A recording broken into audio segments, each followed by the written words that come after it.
जय हिंद साथियों, नमस्कार सभी भाइयों को। साथियों, 6 महीने तक अगर किसी भी बैंक या फिर एनबीएफसी की ईएमआई नहीं भरी तो वो आखिर क्या कर सकते हैं?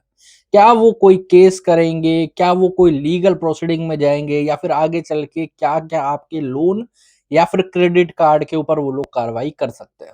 बहुत सारे हमारे भाई हैं जो कि हमें मैसेजेस में या फिर कमेंट सेक्शन में पूछते रहते हैं कि सर, जहां तक मेरे को पता है कि अभी मेरा डिफॉल्ट तो हो गया है, ठीक है, लेकिन मेरे पास 6 महीने तक आगे कोई फंड नहीं आ पाएगा। 6 महीने, साल भर, 2 साल मेरे पास कोई फंड नहीं आ पाएगा और तब तक मैं इनकी सेटलमेंट भी नहीं कर पाऊँगा। जैसा कि आपने वीडियो में बताया था कि राइट ऑफ के बाद ही एक अच्छा सेटलमेंट का ऑफर भी मिलता है, तो मैं उससे पहले सेटलमेंट करने के भी कगार पे नहीं हूँ। तो बैंक आखिरकार क्या प्रोसीडिंग कर सकता है?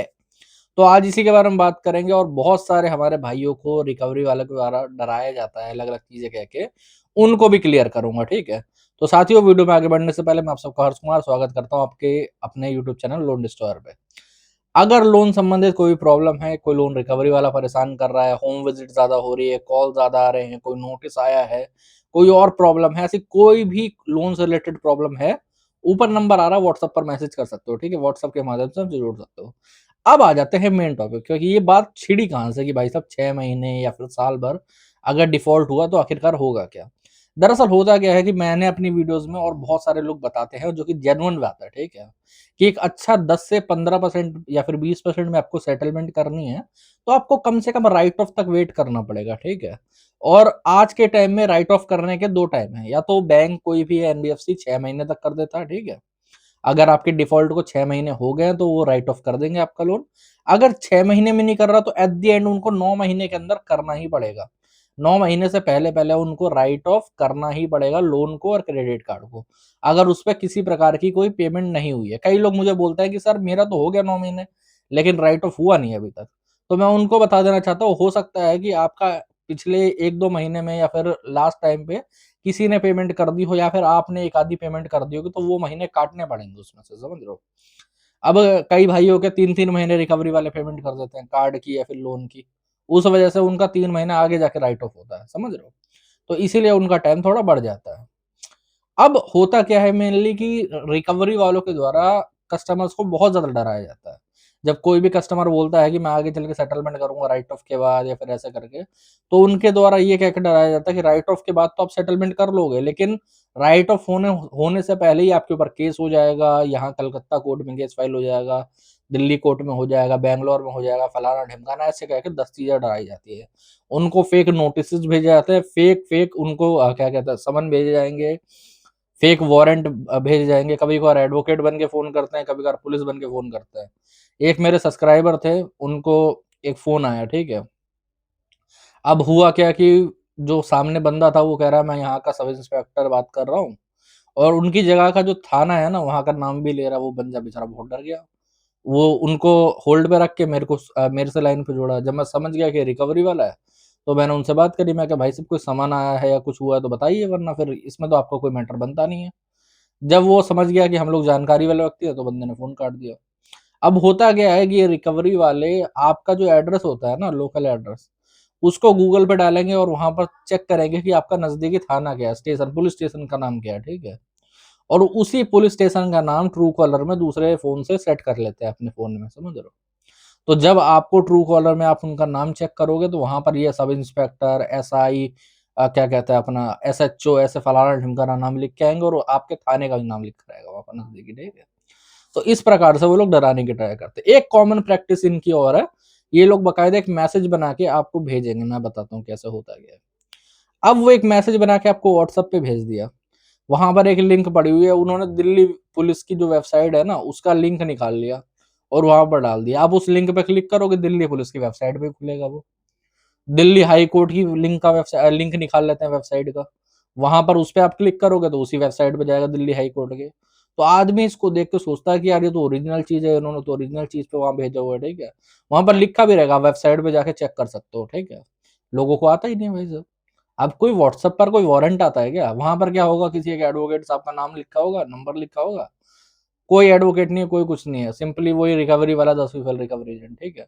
आप उसको फ़ोन करोगे, वो बोलेगा कि ठीक है भाई साहब, मैं आपको इन थानेदार का नंबर दे देता हूँ, या फिर आप 20-30 हज़ार रुपए की पेमेंट करवा दो अपने लोन की, मैं आपका जो वारंट है, उसको अभी फिलहाल मैं रुकवा देता हूँ, ठीक है? वरना आपके घर पे ये जो राठौर साहब है, सब इंस्पेक्टर, वो टीम लेके आपके घर पे आ जाएँगे, ठीक है? इस प्रकार से डराया जाता है रिकवरी वालों के द्वारा। पहले ही मैं बता देना चाहता हूँ, कितना भी बड़ा आपका लोन हो, लाख रुपए का हो, 10 लाख का हो, करोड़ का हो, ठीक है? कोई क्रिमिनल ऑफेंस नहीं है मेरे भाई, ठीक है? कोई भी क्रिमिनल ऑफेंस नहीं है, ओके? कोई वारंटी इशू नहीं होगा, कोई दिक्कत वाली बात नहीं। रही बात केस की, कोई भी बैंक और एनबीएफसी 3 महीने से पहले, ठीक है? आपका एनपीए होने से पहले कोई भी सेक्शन 25 का या चेक बाउंस का केस आपके अगेंस्ट में नहीं कर सकते, सीधी-सी बात है, ठीक है? और रही बात, कई लोग बोलेंगे कि सर 3 महीने बाद तो कर सकते हैं ना। मैं आपको बता देना चाहता हूँ कि अगर आपके ऊपर 10-15 लोन है ना, तो कहीं चांस होता है कि एक आधा केस आपके ऊपर हो सके। क्योंकि इनका जो रेशियो है ना केस करने का, वो 98% बंदों पे ये लोग केस करते ही नहीं है। 100 में से कुल मिला के 2 बंदों पे केस होता है, ठीक है?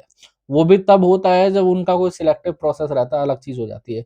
वो उनको करना पड़ता है, मजबूरी है, क्योंकि अगर डर बैठा के नहीं रखेंगे ना वो लोग, तो फिर सीधी-सी बात है, आदमी जो सेटलमेंट करता है वो भी नहीं करेगा। ये बात होती है वहाँ पर, समझ रहे हो?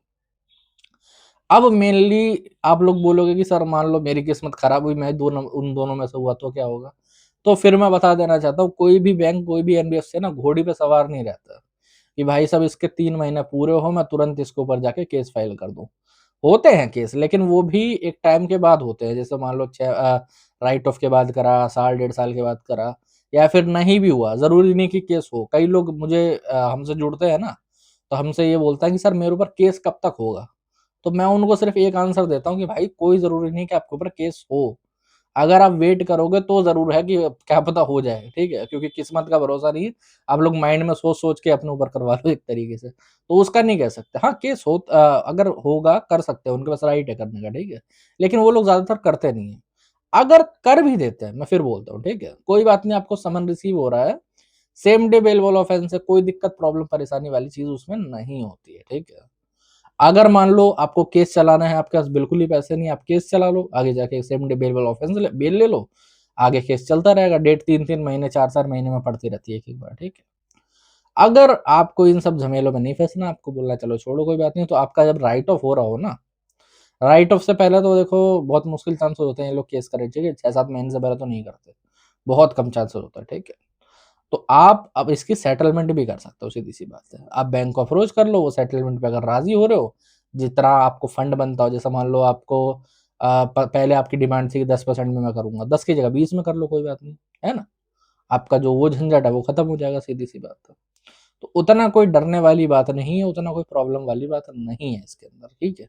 आप अपने लोन का डिफ़ॉल्ट कभी भी चला सकते हो। ऐसे कई सारे लोग हैं, जिनका कभी कोई केस उनके ऊपर होता ही नहीं है, ठीक है? उनका लोन, उनके पास पैसे भी नहीं होते, तो वो सेटलमेंट भी नहीं कर पाते। जब सेटलमेंट भी नहीं कर पाते, तो आगे चल के 3 साल बाद उनके लोन पे लिमिटेशन एक्ट लागू हो जाता है। और ये लिमिटेशन एक्ट कई लोग मेरे से पूछते हैं कि सर क्रेडिट कार्ड पे होता है या लोन पे होता है? हर एक अनसिक्योर लोन पे लिमिटेशन एक्ट लागू होता है, ठीक है? अगर आपका लोन 3 साल से ज़्यादा टाइम से डिफ़ॉल्ट है और आपका जो लोन है या फिर कार्ड है वो अनसिक्योर है, तो भाई साहब अब आपका लोन हो चुका है माफ़, अब आपको खाली रिकवरी के कॉल आ सकते हैं। कोई भी बैंक या फिर कोई भी एनबीएफसी आपके ऊपर कोई केस नहीं कर सकती, कोई कुछ नहीं कर सकती है, ठीक है? तो उतना कोई टेंशन वाली बात नहीं, उतना कोई प्रॉब्लमैटिक चीज़ इसमें नहीं है, ठीक है? तो आज का जो वीडियो था आप लोगों को यही समझाना था, यही पूरा प्रोसीजर बताना था कि ये कुछ नहीं है, रिकवरी वाले आपको डराते हैं, आपको धमकाने की ट्राई करते हैं, आपके माइंड को एक तरीके से हाईजैक करने की ट्राई करते हैं, ठीक है? तो अपने माइंड से काम लीजिए, अपने दिमाग को थोड़ा यूज़ करिए, और इन ये जितनी प्रॉब्लम है ना सब मानसिक तौर पे रहती है, मैं फिर कहता हूँ, ठीक है? आप अपने माइंड को ठीक रखोगे ना, कभी भी कोई दिक्कत आपको सामने से नहीं आएगी, ठीक है? तो साथियों आज के वीडियो में इतना ही। अगर वीडियो अच्छा लगा हो तो चैनल को सब्सक्राइब कर लेना। अगर और कोई दिक्कत, प्रॉब्लम, परेशानी है, ऊपर नंबर आ रहा है, व्हाट्सएप पर मैसेज कर सकते हो, ठीक है? व्हाट्सएप के माध्यम से जुड़ सकते हो। साथियों आज की वीडियो में इतना ही। जय हिंद सभी भाइयों।